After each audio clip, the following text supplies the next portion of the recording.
Welcome to Season 4 of The Binge. Yeah, somehow we are still here, still hungry, still poking at the soft spots of culture with a stick just to see what twitches. This season isn't a reboot, it's not a glow-up, it's a sideways lurch into something more focused and more feral. Like every season before it, we're breaking our own rules on purpose. But this time, instead of bouncing from obsession to obsession like a brain on 3 tabs and no sleep, we're slowing it down just enough to stare directly into the thing. One episode, one topic, no escape hatch. Each episode is a deep dive, a spiral, a long drag on a cigarette we probably shouldn't be smoking. We're pulling threads until the whole sweater starts to come apart. Culture, media, memory, addiction, nostalgia, the stuff we consume and the stuff that consumes us right back. No summaries, no tidy conclusions, just obsessive exploration and uncomfortable questions that don't politely wrap themselves up by the end credits. This is The Binge in close-up. Less channel surfing, more fixation. Less noise, more pressure. We're going deeper than before, not because we have answers, but because we don't. And that's kind of the point. Season 4 is about sitting with it, letting it get weird, letting it linger. Welcome back. Don't blink. It's the Binge Podcast where everything's a blast. It's the Binge Podcast. Come join us fast. Disclaimer right out of the gate, this isn't here to prove anything. It's not a dunk, it's not a debunk, and it's definitely not a TED Talk. This is a wander through the weird fog between belief and doubt, the place where things don't quite add up, explanations feel too neat, and you start thinking, okay, but what if? We're going to look at the moon landing conspiracy from both sides, dig into the claims, poke holes where people poke holes, and resist the urge to tie everything up with a clean little bow. Because honestly, history is messy as hell. Let's start with the version everyone learns in school.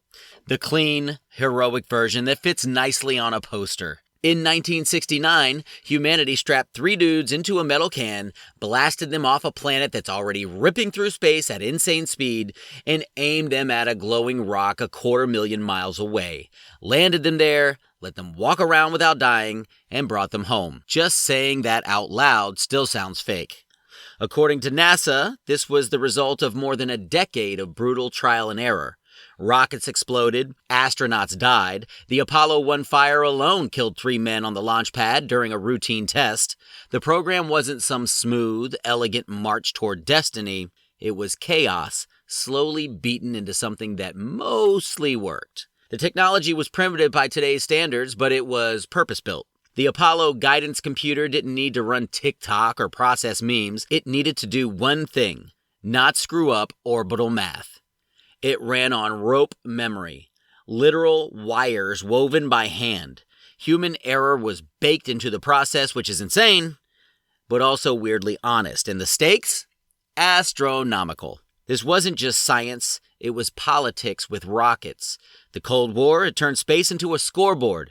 The Soviets had been dunking on the U.S. repeatedly. First satellite, first human in space, first spacewalk. Kennedy's moon speech wasn't optimism, it was a dare backed by national ego. So when the Apollo 11 finally launched, the world watched because failure would have been catastrophic in every sense of the word.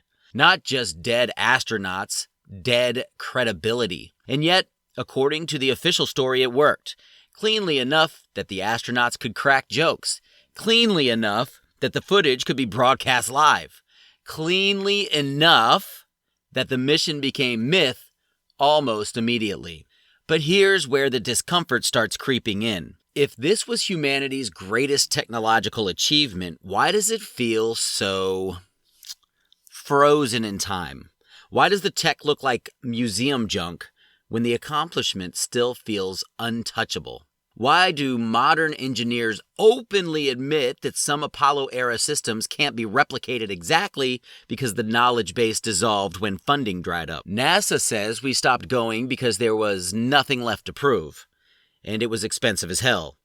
That's reasonable, but it also feels suspiciously tidy, especially when you realize how quickly the moon went from everything to nothing. No permanent base, no steady return missions, just 6 landings, a few dozen hours of moonwalking, and then silence. That gap between what we did and what we never followed up on is fertile ground for doubt. This is where things usually fall apart socially. You can talk about space, rockets, and Cold War politics all day. The moment you start talking about shadows, flags, or missing data, people either tune out or get hostile, which is interesting in itself. The conspiracy claims didn't appear out of nowhere. They didn't come from one YouTube video or one unhinged forum post. They accumulated slowly, fed by repetition, by unanswered questions, by the uncomfortable fact that most people have never been given the tools to independently verify any of this. Take the flag. Yes, it had a horizontal rod. Yes, astronauts twisting the pole could cause the motion. That explanation is mechanically sound.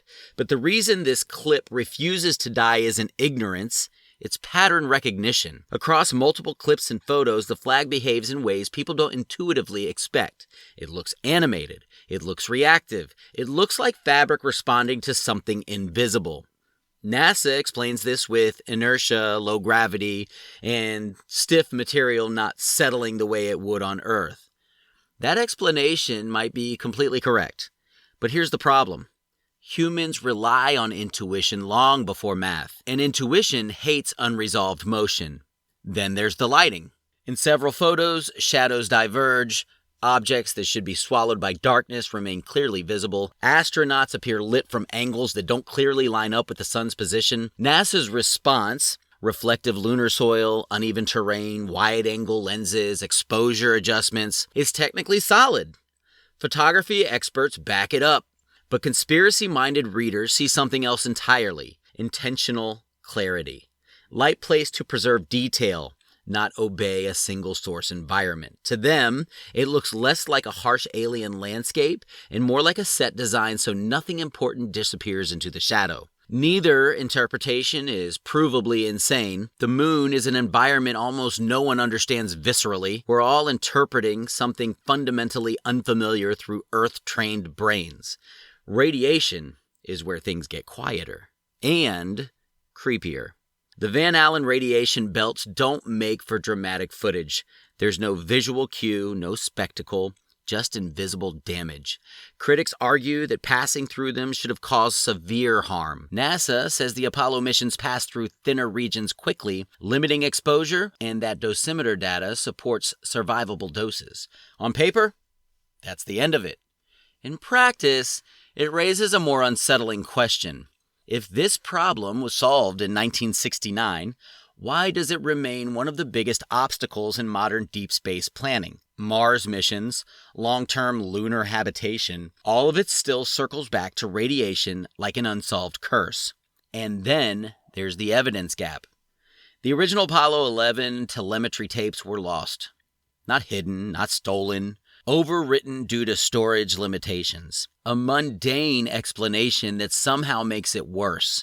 The rawest data from humanity's greatest achievement reduced to bureaucratic collateral damage.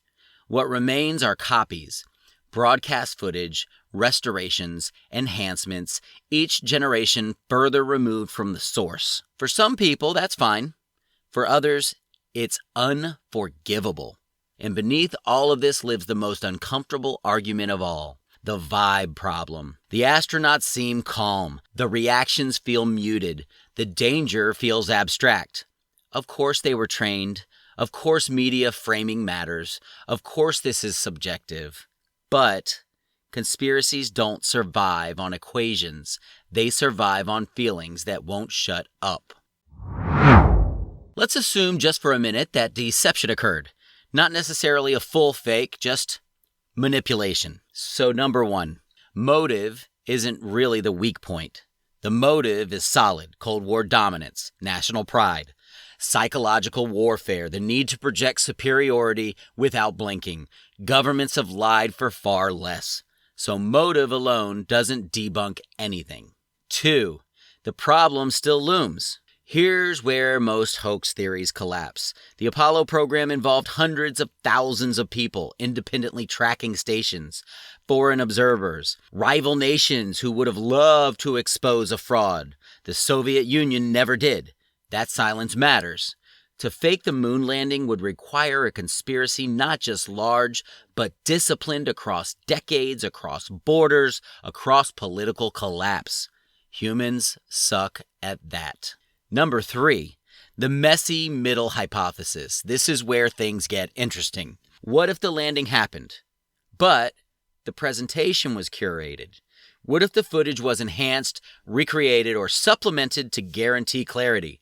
What if certain moments were staged because failure on live global television wasn't an option? NASA has admitted to staging simulations before.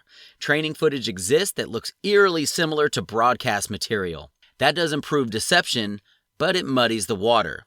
This theory satisfies no one. True believers hate it.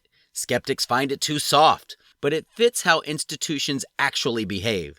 Protect the narrative first, explain later. 4. Why this question won't die. The moon landing conspiracy endures because it attacks something sacred. If it's fake, it means our most inspiring moment was theater. If it's real, it means humans briefly touched greatness and then walked away from it. Both options are unsettling, so we argue. We analyze grainy footage, we fight online, we rewatch shadows and flags and ask the same question in different ways. Not because we hate science, but because we don't trust stories that feel too perfect. If the moon landing conspiracy were just about 1969, it would have died with bell-bottoms and leaded gasoline. But it didn't. It keeps crawling back because nothing since then has shut it up. More than half a century has passed since humans last set foot on the moon. In that time, we invented the internet, shrunk supercomputers into phones, mapped the human genome, and turned surveillance into an ambient background hum. Technology exploded outward in every direction. Except back to the moon. NASA says we lost momentum. Budgets shifted. Public interest waned. Low Earth orbit was more practical. All true, and yet the moon just sat there. No bases, no permanent presence, no boots for decades. That silence is louder than any conspiracy video. Now we're supposedly going back. Artemis, new rockets, new promises, new timelines that keep slipping like soap in the shower. Every delay comes with perfectly reasonable explanations, safety reviews, hardware issues, funding gaps. But for people already suspicious, it reads like stalling. Why does returning feel harder than going the first time? NASA openly admits that some Apollo-era knowledge is gone. Not classified, not hidden, just lost to time, retirement, and institutional decay. That admission is honest. It's also terrifying. Modern space exploration is wrapped in branding. Clean logos, inspirational tweets, carefully edited highlight reels, astronauts as influencers. The raw, ugly, seat-of-the-pants chaos of Apollo has been sanded down into nostalgia content. That makes people wonder, was it always this polished? Or did we just never see the seams? The moon landing conspiracy thrives in an era where trust is extinct. We've watched governments lie about wars, surveillance, experiments, and temporary emergency powers that never went away. We've seen corporations bury data, fake consensus, and quietly rewrite history. So when someone says, "Trust us, this time it's different," the natural response is, "Yeah, sure." Doubt isn't fringe anymore, it's survival instinct. Here's the part that never fits in documentaries. Belief isn't about evidence alone, it's about power. Who tells the story? Who controls the footage? Who decides what gets remembered and what gets taped over because storage was tight? The moon landing story was delivered top-down, fully formed, wrapped in flags and certainty. That doesn't make it false, but it does make it fragile. Go outside sometime. Seriously, look up. The moon doesn't give a shit about our arguments. It doesn't explain the shadows, it doesn't wave flags, it doesn't restore missing tapes. It just hangs there, distant, pale, quietly daring us to come back. Maybe we walked on it. Maybe parts of the story were staged so the world wouldn't watch us fail. Maybe the truth is buried under paperwork, PR decisions, and people who thought they were doing the right thing. Or maybe, and this is the most uncomfortable option, everything happened exactly as NASA said, and we're the ones who changed. Less trusting, less unified, more aware of how narratives get built. The moon landing conspiracy isn't really about the moon. It's about whether we believe institutions when they tell us we witnessed a miracle. And once that doubt sets in, once you start asking questions instead of applauding, there's no flag big enough to plant over it. If you enjoyed this podcast, please like and subscribe.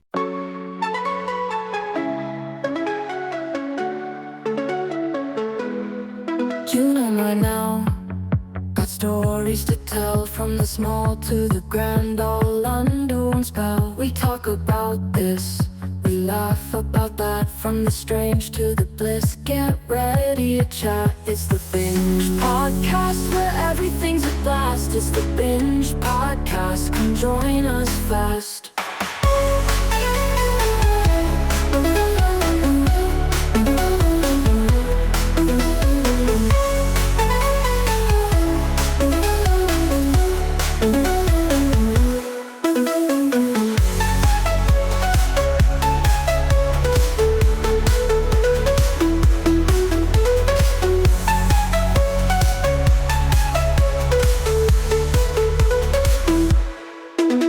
By now, got stories to tell, from the small to the grand, all under one spell. We talk about this, we laugh about that, from the strange to the bliss. Get ready to chat, it's the Binge Podcast, where everything's a blast. It's the Binge Podcast, come join us fast.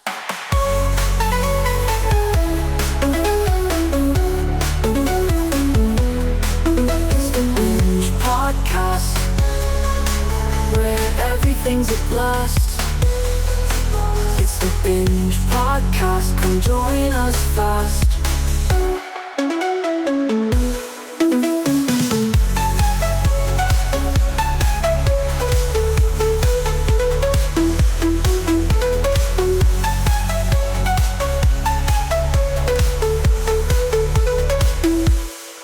You know by now, stories to tell, from the small to the grand, all under one spell. We talk about this, we laugh about that, from the strange to the bliss. Get ready to chat, it's the Binge Podcast, where everything's a blast. It's the Binge Podcast, come join us fast.